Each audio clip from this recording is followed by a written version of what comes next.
away.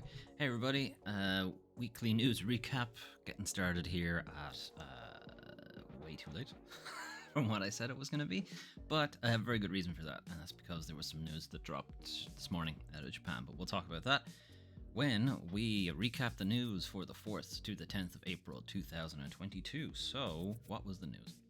The news was Kingdom Hearts 4. Kingdom Hearts 4 is the thing. So there was a Kingdom Hearts 20th anniversary event that was held this morning, very early this morning in Japan. So they had a couple of trailers and such, and there were a couple of new Kingdom Hearts games.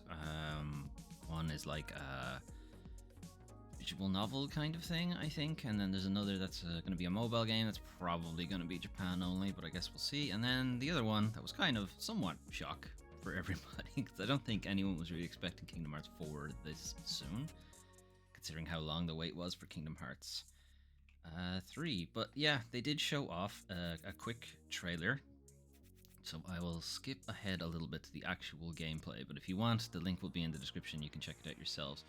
But basically, Sora and I think Namine, possibly somebody else, some new person, have been transported to Quadratum, a new world or a new city or something like that. Or maybe it's Kairi, but her hair looks wrong for Kairi. Anyway, not Kairi. Yeah, Kairi. Fuck's sake. Kingdom Hearts characters. Anyway, it really seems like Nomura really wants to make Versus 13 happen.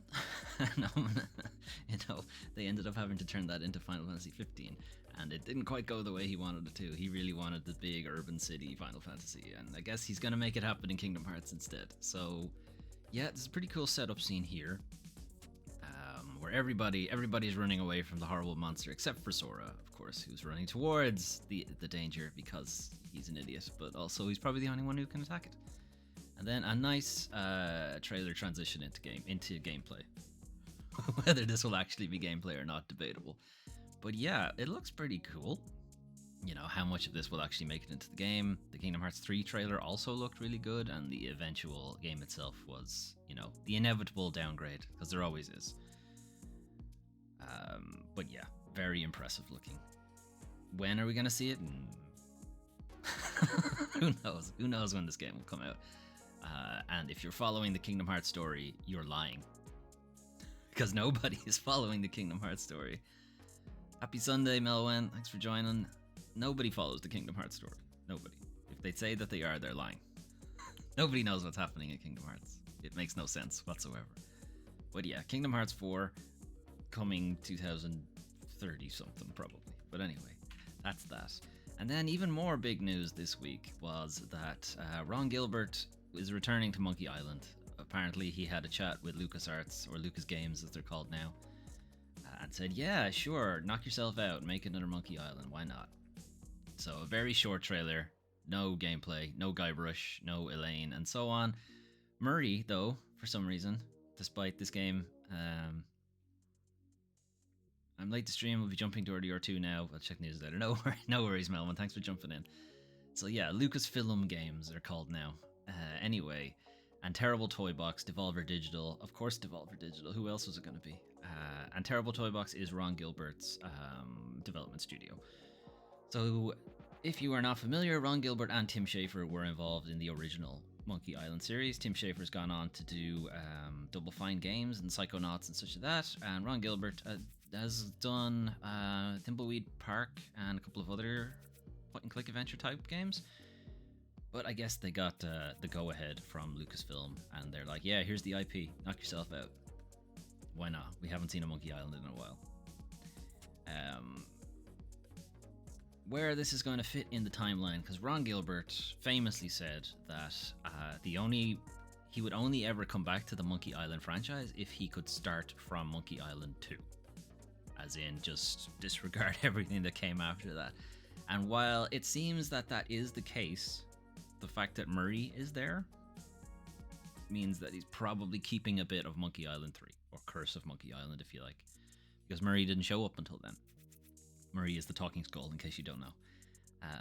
And there's a joke in the trailer that Ron Gilbert said he'd never come back, and they're like, shut up. Basically. But yeah, super surprised about this. Even more surprised that it's 2022 that it'll be coming out. Like, that's nuts that they've managed to keep that secret and that it's coming out later this year. Wow. Good job. Good job, because that must have been very difficult. Other games, not announced, but a release date. So, Citizen Sleeper coming to everything except PlayStation, by the looks of it. So, Game Pass, Xbox Series N1, PC on the stores that matter, and Nintendo Switch, and just not PlayStation for some reason, just to fuck me over in particular, I guess. But Citizen Sleeper is it's like a turn-based board game kind of thing, where you play a cyborg who has just woken up to sentience, and you're trying to like figure out your place in the world, and also trying to avoid going back to your overlord masters and, you know, losing your sentience, going back down into just being a cog in the machine sort of thing. And you're using your hacker abilities and your growing sense of personality to like make friends and help them out, but also stay on the run. But everything also runs off dice rolls and that kind of thing, so you don't necessarily have full control over what's happening. And I am explaining this very poorly, but from what I have seen, not just this trailer, there have been other trailers as well, it looks really slick and really cool. And I'm super annoyed it's not on PlayStation because I want the trophies for it as well. But whatever, I have a Switch. I could play it on that instead. That's Citizen Sleeper if you want to take a further look at that. And then Epic had an Unreal Engine 5 reveal where they showed off all the bells and whistles that will be coming to their new IDE, I guess. It's probably the way to think about it. Would Unreal Engine be considered an IDE? Would it be considered an SDK? I don't know. Anyway, a third-party game engine that a lot of the games you like use. They use Unreal Engine. They'd probably be running on 4 at the moment, and now 5, they're kind of showing it off. So this whole video, it's a very lengthy video, and it is kind of dry because it's aimed mostly at developers and like the technical engineering end of things, and like here's how you can change bloom settings, and here's how you can change ambient occlusion, and here's like all the bunch of assets you can add in and that kind of thing, like how you would do it, how it improves the development pipeline and that kind of thing. But also it looks pretty. There's like some really nice looking stuff here. A lot of this video uses the Matrix experience thing that came out when the Matrix 4 was coming into cinemas. There was like an Unreal Experience Matrix thing that also came out. So they're using that for a bit of shock and awe, I guess. The whole video itself is quite lengthy, so we're not going to go through the whole thing, but there are a lot of like little snippets of here's what possible gameplay in the future might look like, maybe, except drastically pulled back because none of these like shots that they're showing off here actually require a person to play it. You know, it doesn't have to run at 60 frames per second or anything like that. They're all mostly cutscenes and that kind of thing. And then actually that shot of the bird flying across the real stadium is more of an indication that Unreal is being used in the real world. The real world. But like outside of video games. So Unreal Engine is also being used in TV shows and things like that for kind of budget CG. But it's the same kind of deal that they can do these kind of real-time things over real-time footage. Showing off some Jedi Fallen Order who'll be using it. That's Fortnite. This is what the actual SDK looks like, you know, like pulled out, and you can see like where lighting is set up and where like geometry is set up and that kind of thing. That was Moss. Like, it's just showing off a lot of games that already use it. I know I'm skipping ahead here, but it's, you know, this is a lengthy video, and I want to get to, maybe I'll just scrub to it instead. I want to get to, there is a trailer section here, I guess, close enough. So this was by, excuse me, this is by the Coalition, who are responsible for Gears of War, and this is their kind of suite of how they would use Unreal Engine 5. And here's your cinematic tests and like a lighting test and a bunch of other stuff. Nothing to do with what the eventual game that comes out of it would be, because I imagine it's just going to be Gears again. But them showing that off. Here's our lighting thing. Here's volumetric fog. Here's a bunch of other things. You know, obviously cinematics. We don't know how the gameplay will work. This is meant to be gameplay, but like, you know, it's very Like, it's very pretty, obviously, but it's also very simplified. There are very short sections. You're not going to be doing them for a very long time, etc. There's a bit from CD Projekt. So here's what The Witcher 4 might look like with Unreal Engine 5. And it was announced recently that whatever The Witcher 4 ends up being called will be using Unreal Engine 5. And also helping Epic with their open world stuff. So I guess Witcher 4 will be a big open world. And again, The Witcher 3 had the same issue in that the early trailers and stuff looked really nice, like incredibly good, like this. Like, these are just going through an environment. Like, this is just what the game will look like. This isn't even meant to be a cutscene or whatever. It will not look that good, but yeah, wow, that looks very, very impressive. And I think there was one other, definitely a lot of CD Projekt and what like a Cyberpunk 2 might look like and so on. And I think, was it Crystal Dynamics they ended with? Aaron Sims I am not familiar with, although they might be doing the Sun Wukong game. This is just messing around with the environment. There's definitely a thing from Crystal Dynamics. Maybe it's just a real quick, hey, Crystal Dynamics is here too. That might actually be all it is. Yeah, it is.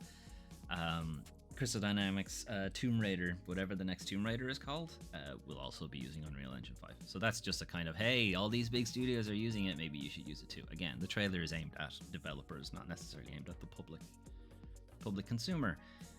Continuing on with updates, Max Payne 1 and 2 remakes confirmed to be developed by Remedy. So these will be funded by Rockstar. So Rockstar is footing the bill because they own the IP. But Remedy will be performing the actual development. So maybe we won't get GTA Definitive Edition shit. We might get an actual good game for Max Payne 1 and 2 remakes. Why do they need full remakes? Maybe. If you went with the Max Payne 3 engine, which was incredible, the game itself not great, but the engine it was running in, or not the engine, but the environment. The engine it was running in was really, really good. And Control, also by Remedy, has fantastic gunplay. Like, it feels really, really good to just run around shooting guns in Control. Remedy will receive royalty payments after Rockstar has recouped its development, marketing, and other distribution and publishing costs, so Remedy will get nothing. Basically, they'll get the money to make the game, and that's probably it. And maybe their upper echelon will make some money. Project is currently in the concept development stage, so yeah, that's why there's no trailer, there's nothing to show about it, they're just announcing it. It's probably a good way off at this point. And then one other thing to point out is that this might be stretching Remedy a bit thin, because they are currently working on Alan Wake 2. They're currently working on some follow-ups to Control, and I think they're working on something else. It's in this article somewhere. Oh, it's a busy time for Remedy. It's working on Alan Wake 2, 2 new Control games, and now the Max Payne 1 and 2 remake. So yeah, I'm just hoping they're not stretching themselves too thin on this, and that the other games won't, take a hit because of that. I did start playing Alan Wake on the channel a while ago. I didn't enjoy it all that much myself, so I'm not super interested in an Alan Wake 2, but I know it does have a big cult following, so hopefully people who have been waiting for Alan Wake 2 won't be disappointed by it, but I am very much interested in a Control follow-up because I really, really like that game. So yeah, hopefully this doesn't detract too much from it. And obviously people who want a remake of Max Payne 1 and 2. Point Campus has unfortunately been delayed until August. It was actually meant to come out like later next month, so it was originally set for 17th of May release, and it is now instead 9th of August. So that's a pretty significant delay, and there is a kind of video put out by the development team. It's 2 Point Development or something like that. I don't know. Their name is very similar to just their games. And this is them just saying, yeah, we need a bit more time. We need a bit more time to polish it and that kind of thing. So if you're not familiar, 2 Point Campus follows it's a kind of follow-on from 2 Point Hospital, which was a spiritual follow-up to Theme Hospital. So it's like management style sim where you build up a campus university for your 2 Point people, and it doesn't take itself very seriously. There's a lot of tongue-in-cheek stuff, like there's like in 2 Point Hospital, there were like diseases where people had lightheadedness, and it was literally they had a light bulb for a head. You know, it really doesn't take itself very seriously. So yeah, you're expecting kind of the same thing from 2 Point Campus. Yeah, same deal, but you're gonna have to wait. You're gonna have to wait a little bit longer. So you're gonna have to wait June, July, August, 3 months. Not great, but you know, these things happen, and maybe when all the polishing is done, everything will be fine. Moving on, so actual new releases, those are a bunch of games that are quite some ways away, but these games you can play right now if you really want to. So Lego Star Wars The Skywalker Saga has all 9 films and Rogue One. For whatever reason, they keep leaving out Rogue One in their marketing, but it's in there too. I think, actually, maybe it isn't. It might just be characters from Rogue One are in it, but not the actual film plot. Anyway, if you are not familiar, the Lego Star Wars games were one of the earliest Lego games. They very much do not take themselves seriously. They're very much a comedy reimagining of the Star Wars saga, using like audio clips from the films, but they're just put into like stupid situations basically. And there's a very big change from the Lego games going forward, because there are big open hub areas, which you would have seen from the superhero ones, like the DC ones and the Marvel ones. Would have added big open world hub, not open world, but big hub areas for the different films, levels that you can jump into. And then there's always the big collectible stuff, which was a big draw for the Lego games in general. You can start any trilogy independently. You don't have to start at Phantom Menace if you don't want to. You can start at A New Hope and never play the sequel trilogy ever. You could do that if you want. If you're trying to get 100%, obviously that's not going to happen. But yeah, there's some big changes. There's like over-the-shoulder shooting. There's actual combos and stuff like that. So like, this is a pretty significant upgrade from the older Lego Star Wars games, which would have been like one of the earliest ones. Anyway, we'll see how that goes. And then also Chinatown Detective Agency, which is a kind of point-and-click pixel thing set in a Chinatown, but also a cyberpunky future Chinatown, which looks pretty cool.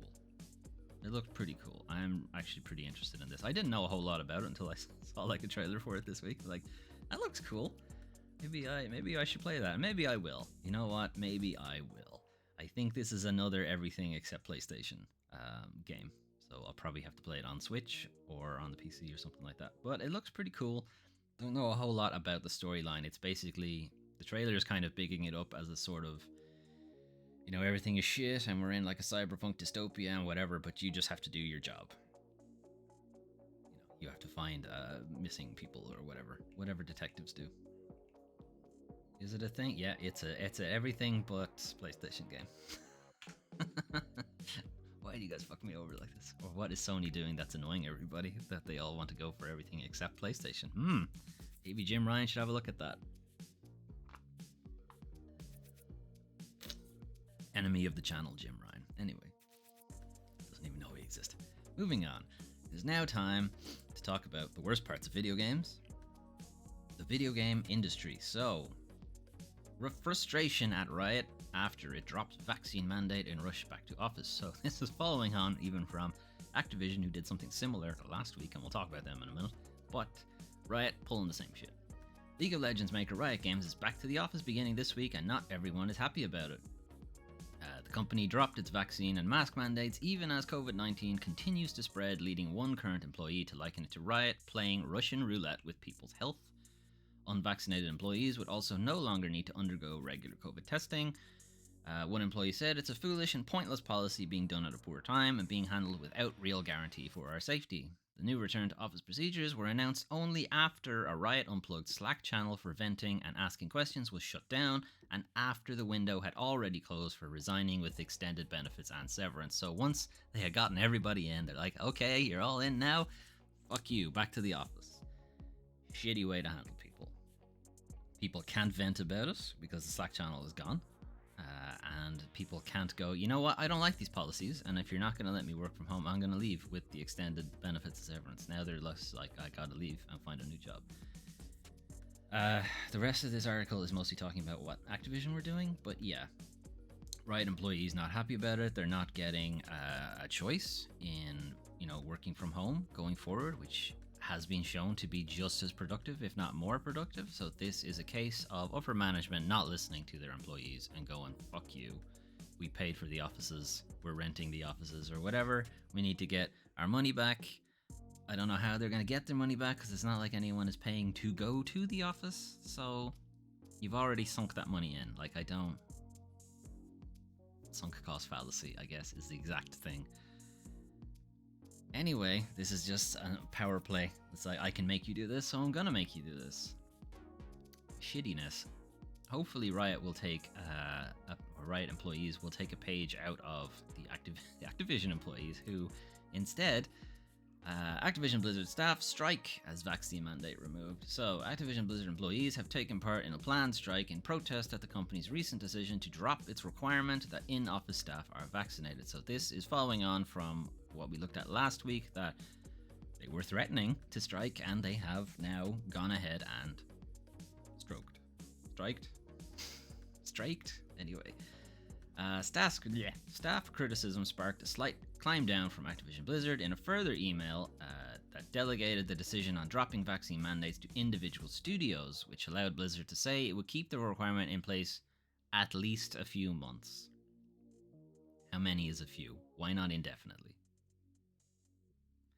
Anyway, that was for Blizzard. There are obviously, Activision also owns a bunch of other studios that have not said what way they're going to go on it, but this wasn't enough to stop staff walkouts yesterday, which would have been Monday, yeah, with around 80 or 215 staff taking part. Activision Blizzard Staff Collective, the ABK Workers Alliance, which are like presumptive union for Activision Blizzard employees, said its members were pushing for a full reinstatement of the company's vaccine mandate and the ability for staff to decide to work from home permanently.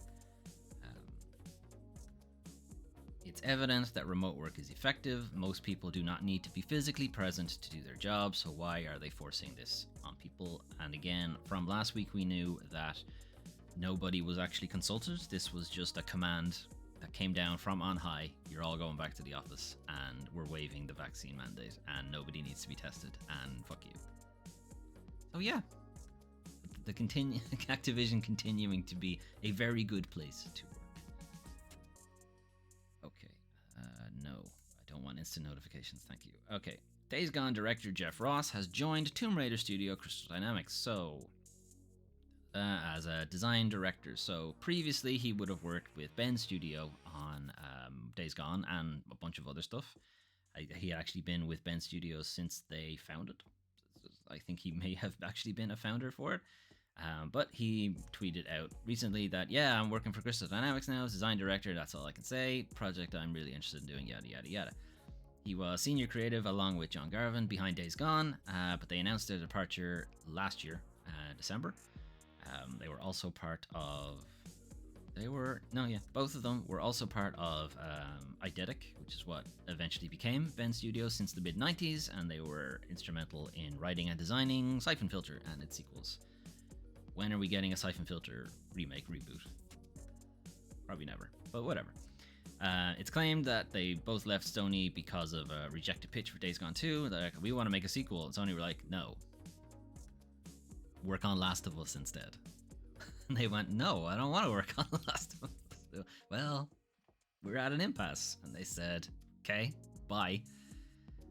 And then the rest of this article points out something we looked at 2 weeks ago, maybe last week, in that the Initiative, who were slated to be working on Perfect Dark, have seen a lot of people, a lot of senior staff leave due to issues with Crystal Dynamics, who came on as co-developer and now it seems have taken completely over development of Perfect Dark, and it's potential that Jeff Ross has come on to that project, since that has now become a Crystal Dynamics project instead of the Initiative project. Again, that hasn't been confirmed, we don't know. it seems likely. Okay, one of the worst people in the world now owns over 96% of SNK. So this is Prince Bonesaw. Electronic Gaming Development Company, a subsidiary foundation run by Prince Bonesaw, now owns 96% of Japanese developer SNK following a massive investment. So previously they had about a third, it's here, 28.8. So that was their, before they had this massive investment, they had a 28% stake in SNK. Still not great, but you know, it wasn't a controlling one. But a 96%, that's like overwhelmingly, you're going to do what I want no matter what. SNK, if you aren't familiar, are developers behind the King of Fighters and Samurai Showdown fighting games, which are both okay. Recent King of Fighters is pretty good. But don't take my word for it. I'm not a big fighting game enthusiast, but yeah. In addition to SNK, there have been a lot of investments in other gaming companies like Activision, EA, Take-Two, Capcom, and Nexon. And I have no idea who Nexon are. I should. Are Nexon Vampire the Masquerade people? I don't know. I know the other companies though. What are you doing, guys? Why are you taking money from them? Shouldn't be. This is meant to be part of the Saudi Vision 2030 strategy, which is meant to be like, we need to get away from oil and make our money on other things, yada, yada, yada. But most people have seen it as this is propaganda and trying to whitewash Prince Bonesaw's reputation and the whole country's human rights record, and just trying to go, hey, we're going to inject some propaganda into these entertainment properties to make it seem like we're not so bad. I guess we'll see how it works now that they own 96% of it. But yeah, not great. Not great. Not great news there. Okay. Chrono Cross and other classics suddenly expiring on PS3 and Vita. So this is a kind of weird bug, basically. This is how I see it anyway. I don't see this as some weird conspiracy for people to just buy the new Chrono Cross, mostly because it's affecting more than one game. Digital purchases are mysteriously expiring on classic PlayStation consoles. I can't believe PS3 is considered classic. Not that old. I'm not that old. Rendering a random assortment of games unplayable. The purchase expired, so this is if you go into the license on the digital game, you'll have license renewed or something. You'll have an expiry date on it, for some reason. Why? I don't know. But here we are. The purchase expires on December 31st, 1969. Nice. So, developers, software engineers among you will probably know, or probably thought that date is a bit suspicious. I know that date pretty well. Pretty sure I know what's gone wrong here. So, if you are not familiar or are not in the software development sphere, you might not know what is called epoch time, or time since epoch, or Unix epoch, or something like that, which is basically an arbitrary date set in time, which is January 1st, 1970. And every software engineer at the time that they decided it, said that, you know what, that's when time started for computers. That's it. Time zero is that date. January 1st, midnight, 1970. Okay? And then any number you see when you want to represent a date as a numeric value. So if you've ever seen a timestamp that was just a really long string of numbers, that's what this is.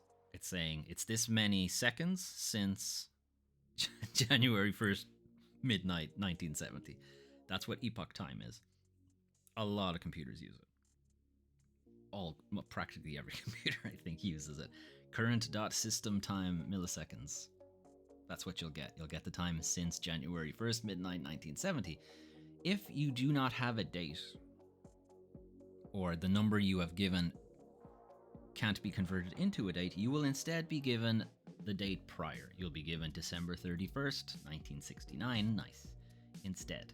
So what I think has happened here is something's gone wrong in the database backend, and they're being given a date that isn't properly formatted, or they're being given a number that they can't convert properly, and since they can't convert it but they still need to give a date, they give it a date that can't exist, which is before Epoch Time. So that's what you're getting.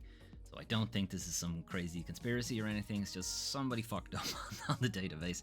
Maybe they're doing some conversion for the new PlayStation Plus service or something like that, and something went wrong. I don't know. But anyway, I imagine this will hopefully get fixed soon enough, because it's difficult enough to play classic games, classic PlayStation games. They don't need to add more shit on top of it. Anyway, someone will get fired for that, I'm sure. Okay, we can finish off with some dumb stuff, and like potentially that last article could have been in dumb stuff as well. What's going on here, Kotaku? Thank you. Okay. Kirby is officially the only Nintendo character to win a Grammy Award. Now, if we want to be very technical, Kirby himself did not win the Grammy Award, but whatever, we're going to pretend he did. So Kirby won a Grammy for the rendition of 1996 Kirby Superstar song Meta Knight's Revenge. Now, technically, it is a band called the 8-Bit Big Band. Why make your band name so difficult to pronounce? So Charlie Rosen and Jake Silverman of the 8-Bit Big Band, who do like jazz covers of video game music, and they won a Grammy for their rendition of Kirby Superstar song Meta Knight's Revenge. So good for them. I'm not going to play it. Plus, you're not going to hear it anyway, because I play other music on top of it, but that's what they won it for. It is not the first video game to win a Grammy, though. Or first video game music to win a Grammy, rather. Civilization 4 won it for Babi Yetu, which is a song I despise, because it always comes up as the best video game song. It's not. It's not the best video game song. It just happened to win a Grammy. Anyway, it could have been the third one, but Journey, which absolutely should have won for best score, but whatever, didn't. Got snubbed. But yeah, anyway, it's pretty, I don't know, it's funny to think that Kirby won it, and he didn't, but still, it's kind of funny to think he did. And then, hilariously, there is a glitch in the new LEGO Star Wars Skywalker Saga where people can like hover and jump across big gaps and climb up like really vertical buildings and stuff, because you can't kill children in the game.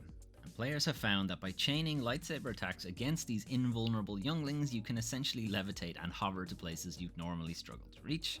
So people are beating up little episode 1 era Anakin Skywalker, and it's pretty funny. It's Qui-Gon beating the shit out of some kid in Coruscant, I think, by the looks of it, and he can traverse this entire gap just by performing this combo, because kid minifigs or child minifigs don't explode. So most characters, if you hit them with the lightsaber, they blow up after a while. They go, all the pieces go all everywhere, and then they respawn somewhere nearby. But the children don't. Child characters don't blow up. They just stay there indefinitely, which means you can use it to perform some kind of stupid shit. So here's Obi-Wan beating the shit out of young Anakin Skywalker and using it to climb up this statue really easily. So yeah, that's going to be a pretty huge exploit, I think, for anyone who ends up speedrunning it, but it's also pretty funny that you can just beat the shit out of the child minifigs, and nothing. If anything, it's a benefit to you. Anyway, new releases. Let's leave this to loop, I guess. Back to the start. Okay. Anyway, that was the news, or the news recap for the 4th to the 10th of April 2022. So lots of new games announced. So Kingdom Hearts 4, kind of like, the story's kind of done. So it's like, where are they going with this? Like, I can think where they could go. I'm just not sure it's worthwhile. But anyway, but yeah, cool. I'd like Kingdom Hearts, more of that, please. I kind of put more of the Final Fantasy characters in it, if I prefer that. But no, that's kind of stopped happening since 2, basically. Return to Monkey Island. Ridiculous that they've kept that so secret, and also great. Like, fantastic that they're bringing Ron Gilbert in, or Ron Gilbert himself is like, yeah, I want to do Monkey Island again. Give me the IP. Cool. Now I'm going to do it. I'm going to make a Monkey Island. Everyone's going to like it. Cool. What else was there? Unreal Engine Yeah, we're not going to see much from that for a while. I would think games that are like starting development now would be using it, and even then, the engine itself will have to mature a little bit before you'll see like completely finished products coming out of it. So cool what they're showing off, but none of the games are going to look like that. They're not going to look like that. 2 Point Campus being delayed, not great, but yeah, happens. Max Payne 1 and 2 remakes. Never played any of them. I haven't played any of the Max Paynes. Played a bit of 3, not much, but I didn't play 1 or 2. So yeah, that's whatever. Cool. People want it. Great. New releases, Lego Star Wars. I'm kind of waiting for that to get a price drop because it's a bit expensive at the moment. And Chinatown Detective Agency. Yeah. Why aren't you on PlayStation? That's mean. Be on PlayStation, please. Citizen Sleeper, that was the other one, has a release date. Yeah, that's another not on PlayStation one. So what has PlayStation been doing that is making all of these companies, all of these developers be like, you know what? No thanks. Like, a lot of indies have been going to Nintendo, which is fine because they really cultivate it, and PlayStation used to have a reputation for doing that. It used to be a place for indies to go until Jim Ryan took over. Which is why I don't like him.